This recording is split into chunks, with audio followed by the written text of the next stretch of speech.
வேணாம், அந்த பக்கம் போகாதீங்க. இந்த கோயிலில் தான் இருக்கு, அது வேற எங்கேயும் போகலங்க. அதுக்கு தான் வந்து யாருமே இங்கே போக மாட்டாங்க.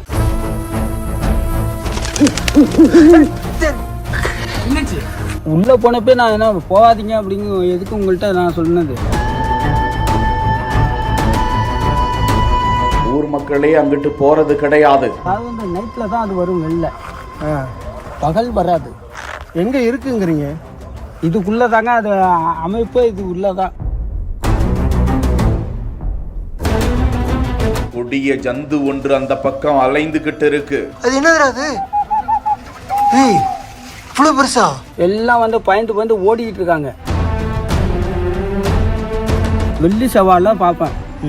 பார்த்தானா இப்பயே வர முடியும், ஓடியே. எந்த இடத்துல பார்த்தீங்க கடைசியா?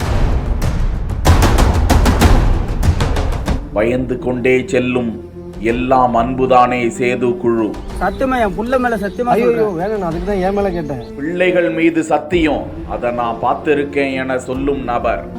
சத்தியமா என் புள்ள மேல சத்தியமா. ஐயோ வேணும், அதுக்கு தான் என் மேல கேட்டேன். தஞ்சை ஐயம்பேட்டை அடுத்த தொட்டிமாத்தூர் என்ற கிராமத்தில் அந்த கிராமத்தினருக்கே தெரியாத அந்த கோவில் குறித்து ஆராய அங்கு சென்று விசாரித்த போது அந்த குழுவினருக்கு அதிர்ச்சி காத்திருந்தது. இங்கு செல்ல வேண்டாம், 5 தலை நாகம் இருக்கிறது என அந்த ஊர்க்காரர் ஒருவர் அது சாமியாக அலைந்து வருகிறது என்று சொல்லி அச்சுறுத்துகிறார். ஆனால் அது மூட நம்பிக்கையான வார்த்தையாக இருக்கலாம் என அந்த குழுவினர் உணர்ந்து கொண்டாலும் அந்த நபர் நிச்சயமாக எதையோ பார்த்து அச்சத்தில் உறைந்திருக்கிறார் என்பதையும் அறிந்து கொண்டனர். அந்த புதர்களுக்குள் கடினப்பட்டு எச்சரிக்கையுடன் சென்று பார்த்தபோது அந்த 50 அடி கோவில் கோபுரம் பனைமர உயரத்திற்கு சிதிலமடைந்த நிலையில் காணப்பட்டது. கோவில்களுக்கு வெளியே சிவன், பிரம்மன், அம்மன், பைரவர், யாழி உள்ளிட்ட சிலைகள் வெளியே எடுக்கப்பட்டு வைக்கப்பட்டிருப்பதையும் பார்த்தனர். 1000 ஆண்டுகளை கடந்த செங்கல் மற்றும் சிற்பங்களும் கருங்கல் பாறைகளும் கல்வெட்டுகளும்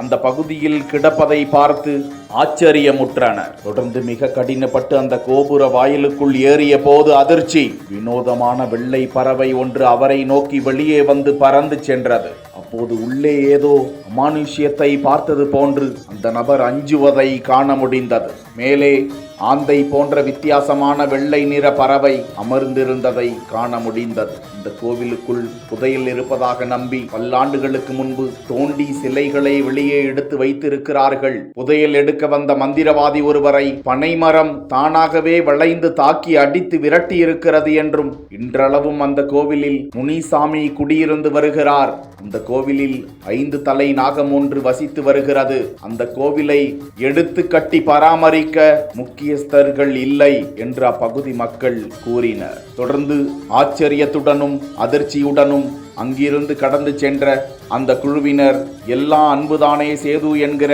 ட்விட்டர், யூடியூப் உள்ளிட்ட வலைதள பக்கங்களில் இது குறித்த காணொளியை பகிர்ந்திருக்கிறார்கள். இக்கோவில் குறித்து நீங்கள் என்ன நினைக்கிறீர்கள்? மக்கள் சொல்வது உண்மையாக இருக்கலாமா?